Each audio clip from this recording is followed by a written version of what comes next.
இல்லை எனக்கு புரியல, ஜடேஜா மேலே ஏன் அவங்களுக்கு அத்தனை வன்மோ அப்படின்னு கேட்குற அளவுக்கு பார்த்தீங்கன்னா, இந்தியா இங்கிலாந்து தொடருக்கான ஸ்குவாட் அறிவிக்கப்பட்ட போதும் சரி, சாம்பியன்ஸ் டிராஃபிக்கான அந்த ஸ்குவாட் அறிவிக்கப்பட்ட போதும் சரி, இந்த 2 ஸ்குவாட்லையும் ஜடேஜாவோட பெயர் இடம்பெறும்போது நிறைய பேர் பார்த்தீங்கன்னா பொங்கி எழுந்துட்டாங்க. அதாவது ஜடேஜாலாம் ஒரு வீரராங்க, இனிமேல் அவர் தேவையா, அவர் வயசாயிடுச்சு, அவர் ஒரு நல்ல பிளேயரே கிடையாது, அவர் தூக்கி வெளியே போடுங்க அப்படின்றது பார்த்தீங்கன்னா பயங்கரமாக பொங்க ஆரம்பிச்சிட்டாங்க.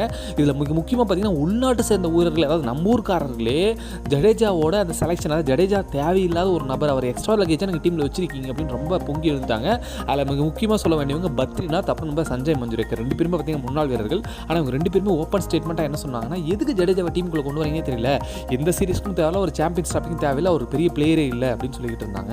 ஆனால் அதெல்லாம் போய் பிக்கிற வகையில் பார்த்தீங்கன்னா இந்த இங்கிலாந்து தொடரில் 2 மேட்ச்லையும் பார்த்தீங்கன்னா 3 விக்கெட் எடுத்திருக்காரு. மிக முக்கியமாக ரன் ரேட் பயங்கர கம்மியாக கொடுத்துருக்காரு, 2.5 3.5 அந்த ரேஞ்சில் தான் ரன் ரேட் கொடுத்துருந்தாரு. அது மட்டும் இல்லாமல் 3 விக்கெட் எடுத்திருக்காரு. ஃபீல்டிங்லையும் பார்த்தீங்கன்னா செம்ம ஷார்ப்பாக இருக்காரு. அதனால் அவருடைய செலெக்ஷன் வந்து நிச்சயமாக தப்பே இல்லை அப்படின்றத நம்ம உறுதியாக சொல்லலாங்க.